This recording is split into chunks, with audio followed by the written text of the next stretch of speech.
that wasn't esoteric. I mean, or the crossovers can be esoteric too.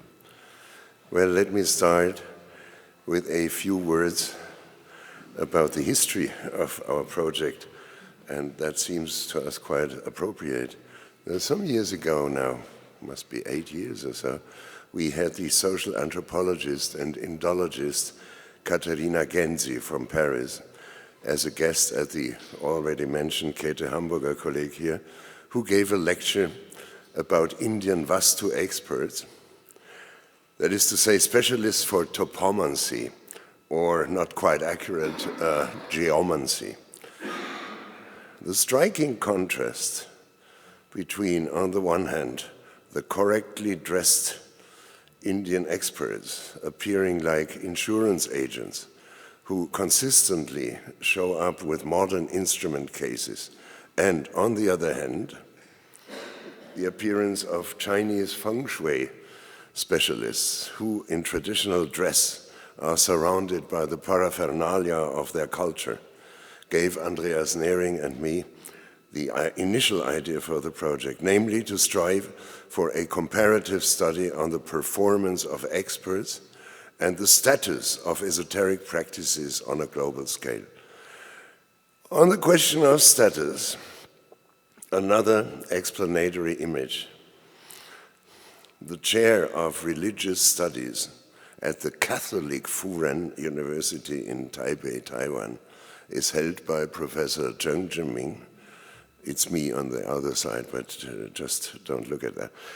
Whose declared goal is, I quote, to harmoniously unite mantic education, which in Chinese reads shu shu, and academic education, in Chinese xue shu, so there's a pun also, which is why Professor Zheng trains experts in feng shui, numerology, spirit conjuring, and other disciplines at the Catholic University.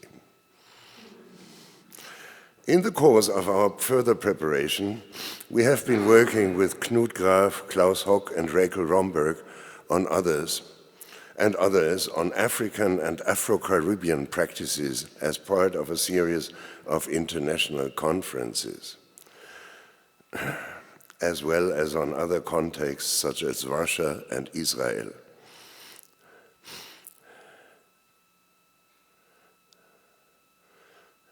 Dominic Müller, who in his successful professorial appointment lecture at this university on bureaucratization of Islam in Brunei and Singapore, picked up an aspect from his Emmy Noether program, namely the bureaucratic rededication of practices originally condemned as deviant, such as exorcism, into Sharia-compliant procedures.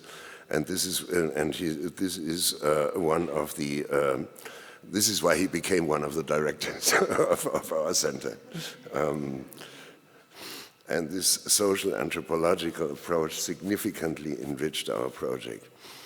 Now, our perspective, and I'm still in the history and of the preparation of this proposal, our perspective, which has had previously focused mind on non-Western practices, was broadened by several years of collaboration with Bernd Christian Otto, who studies esoteric practices, particularly in the area of ritual magic in Western societies.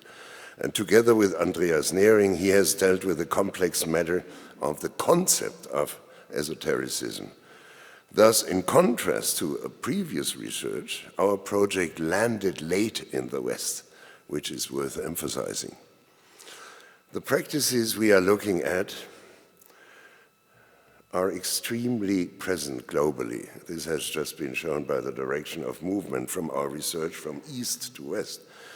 Due to the globalization of scientific rationalities, or scientistic rationalities, we could even say, they are widely perceived as alternative and marginalized in dominant knowledge systems. Therefore, it is necessary to explain their astonishing resilience.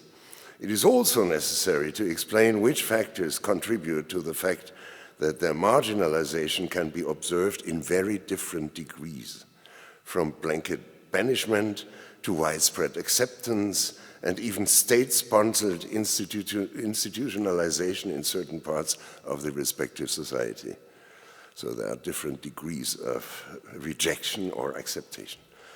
This leads, of course, to different strategies of legitimation and rationalization, especially with regard to the claim to scientificity, but also to tradition. While there are numerous individual studies on a global level, there is not yet an approach that focuses on the family resemblances, meint Wittgenstein, of these practices from the aforementioned points of view. Now, the floor is, where is he? Andreas, this is your part.